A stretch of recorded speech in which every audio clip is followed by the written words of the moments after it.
Bismillahirrahmanirrahim. Assalamualaikum warahmatullahi wabarakatuh. Alhamdulillah wassalatu wassalamu ala rasulillah. Wala hawla wala quwata illa billah, amma ba'du. Hadirin hadirat jamaah sholat tarawih yang saya hormati, alhamdulillah kita masih diberi kesempatan oleh Allah untuk menjalankan ibadah kita di bulan Ramadan, baik puasanya, tarawihnya, qiyamul lailnya ataupun yang lainnya. Pada kesempatan yang sangat baik ini kita akan membahas satu di antara 40 hadis dalam kitab Arba'in Nawawiyah, yaitu hadis yang kelima tentang bid'ah. Ada satu hadis yang disampaikan oleh Siti Aisyah radhiyallahu anha, di mana Rasulullah menyampaikan, man ahdasa fi amrina ma laisa minhu fahuwa raddun. Siapapun yang membuat sesuatu yang baru dalam urusan agama, atau siapa yang mengada-ada dalam urusan agama dan itu ternyata bukan bagian dari agama, maka itu ditolak. Itu pengertian secara harfiah. Dari hadis ini maka muncul istilah bid'ah, yaitu mengada-ada dalam urusan agama. Namun dari hadis ini pula memunculkan perbedaan pendapat di antara para ulama, utamanya di masa sekarang, bila mana ada di antara umat Islam itu melakukan satu amal perbuatan dan tidak ditemukan dalilnya secara sharih, secara jelas, secara tekstual di Al-Quran ataupun di hadis, maka itu dikatakan bid'ah. Sebetulnya bid'ah itu adalah melakukan sesuatu yang memang tidak dilakukan oleh Kanjeng Nabi, tetapi tidak semua yang bid'ah itu kemudian dianggap jelek.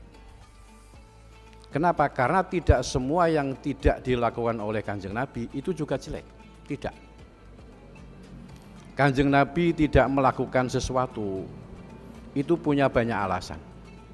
Contoh, yang pertama umpamanya Kanjeng Nabi mengapa tidak membangun Ka'bah? Itu persis seperti bangunan yang dibangun oleh Nabi Ibrahim dan Nabi Ismail, tapi justru disisakan ada yang namanya Hijir Ismail. Dulu bangunan zamannya Nabi Ibrahim sama Nabi Ismail itu persis kotak, tidak ada pagar yang melingkar di sebelahnya Ka'bah. Namun ketika masa sebelum Kanjeng Nabi terjadi sebuah bencana banjir sehingga Ka'bah itu menjadi porak-poranda dan kemudian dibangun oleh kaum Quraisy, namun karena bahan-bahannya itu kurang, maka pada akhirnya bangunan itu seperti yang kita lihat sekarang. Dan ketika Rasulullah menjadi utusan, ketika melakukan renovasi, itu juga tidak dibangun seperti zamannya Kanjeng Nabi Ibrahim, tapi justru pada seperti bangunannya orang-orang Quraisy. Alasannya apa? Menghormati perasaan orang-orang Quraisy. Itu satu alasan. Ada lagi, kenapa Kanjeng Nabi itu tidak melakukan sesuatu yang kemudian kita lakukan? Karena khawatir itu dianggap sebagai sebuah kewajiban. Contohnya apa? Ya jamaah kita sekarang ini. Kita sholat tarawih ini tidak ada perintah, tidak ada contoh dari Rasulullah untuk secara berjamaah. Justru Rasulullah itu tarawih di masjid zaman dulu itu hanya sekitar 3 hari, kemudian banyak diikuti oleh para sahabat, dan hari keempat kemudian Rasulullah tidak keluar dari rumah dan juga tidak pergi ke masjid untuk melakukan sholat tarawih. Maka inisiatif Sayyidina Umar meminta seorang sahabat namanya Ka'ab bin Ubay untuk menjadi imam agar dilaksanakan sholat jamaah tarawih. Dan di hari-hari berikutnya ternyata animo masyarakat, animo sahabat untuk melakukan sholat taraweh secara berjamaah itu sangat luar biasa. Maka kemudian Sayyidina Umar berkomentar, nikmatil bid'ah hadihi, bahwa sebaik-baiknya bid'ah adalah seperti ini. Sehingga kalau sekarang kita ini taraweh secara berjamaah, itu sesungguhnya adalah bid'ah. Iya. Namun perlu diketahui bahwa bid'ah itu tidak selamanya dolalah. Ada namanya juga bid'ah hasanah.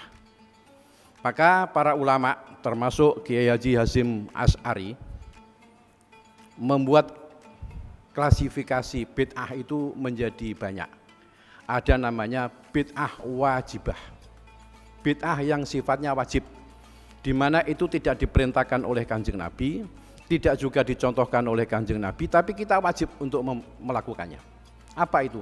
Mempelajari ilmu nahwu, mempelajari ilmu shorof atau bahasa Arab dalam rangka memahami isi Al-Quran dan hadis. Itu wajib. Kenapa? Karena kalau kita tidak belajar bahasa Arab, tidak mungkin kita tahu Al-Quran. Kalau kita tidak tahu bahasa Arab, kita tidak mungkin tahu yang namanya hadis. Kenapa? Karena keduanya berbahasa Arab. Nah kalau dari terjemah Pak, tambah bid'ah lagi itu. Karena tidak ada Al-Quran dan hadis berbahasa Indonesia. Itu kan? Nah itu. Kemudian ada namanya juga bid'ah mandubah. Bid'ah yang disunahkan. Contohnya apa? Membangun madrasah, membangun pesantren. Zaman Rasulullah tidak ada perintah seperti itu, juga tidak ada contoh seperti itu. Tapi kalau kemudian sebuah pembelajaran tanpa dikelola dengan baik dengan bentuk pesantren dan bentuk madrasah, ini kan tidak begitu efektif, tidak begitu efisien. Maka hukumnya sunnah bagi kita mendirikan madrasah, mendirikan pesantren dalam rangka memperdalam masalah-masalah agama. Tapi ada juga yang namanya bid'ah yang haram, yang memang betul-betul tidak boleh dilakukan. Itu cukup banyak contohnya. Ya, cukup banyak.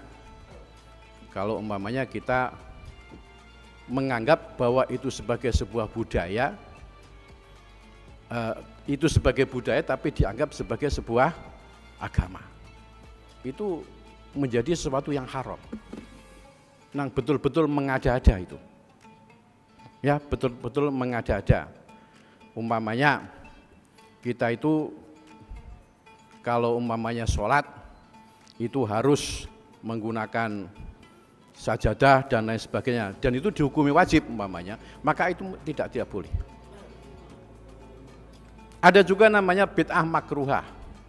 Umpamanya apa saja? Membangun masjid dengan berlapis emas. Itu justru sesuatu yang makruh. Kenapa?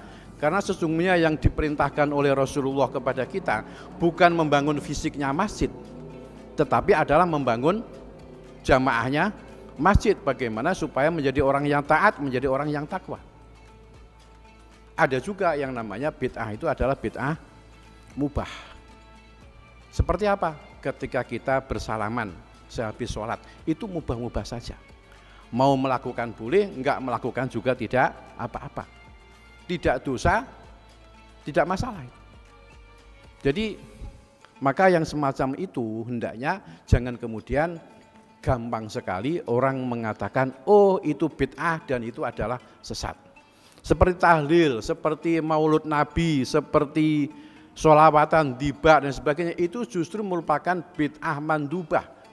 Nomor satu, dia tidak bertabrakan dengan syariat. Yang nomor dua, bahwa itu isinya adalah suatu yang baik. Maka kalau kemudian kita katakan mauludan itu sesat, dari mana dalilnya? Toh mauludan isinya adalah sholawatan. Apakah sholawatan sesat? Di dalam mauludan itu ada mauidhah hasanah, ada ngaji. Apakah ngaji itu sesat? Dan siapa yang melarang sholawatan? Siapa yang melarang pengajian? Nah, makanya begini Bapak-bapak dan Ibu-ibu, saudara-saudara semuanya. Jadi melihat segala sesuatu itu jangan gegabah menilai. Harus kita telusuri secara dalam menggunakan ilmu. Jangan sebatas dengan cara emosional. Karena tidak sesuai dengan kelompoknya, jangan hanya begitu. Nanti semuanya kalau seperti itu, yang namanya kerukunan di dalam kehidupan ini tidak akan terjadi. Padahal Islam adalah agama damai. Islam adalah agama kerukunan yang menghargai perbedaan pendapat di antara sesama. Nah, ini yang perlu untuk kita camkan bagi kita semuanya. Jadi Bapak-bapak dan Ibu-ibu, demikian jadi satu hadis yang disampaikan oleh Siti Aisyah. Memang ini betul hadis bahwa memang kita dilarang untuk mengada-adakan dalam agama. Ya, dilarang. Umpamanya kita tawaf menggunakan skateboard itu ya, atau menggunakan sepatu roda, begitu. Itu kan betul-betul enggak genah itu. Dalam rangka efisiensi waktu dan tenaga, maka mari kita tawaf menggunakan sepatu roda. Itu bid'ah enggak kira-kira? Itu bid'ah yang dolalah ya, semacam itu. Baiklah, mungkin itu saja karena waktu yang sangat sempit, barangkali saya tidak bisa menjelaskan secara gamblang. Mudah-mudahan kita semuanya diberikan hidayah oleh Allah Subhanahu wa taala untuk menjalankan agama sesuai dengan apa yang sudah disyariatkan oleh Kanjeng Nabi. Sekian, terima kasih. Wallahul muwaffiq ila aqwamit thoriq. Wassalamualaikum warahmatullahi wabarakatuh.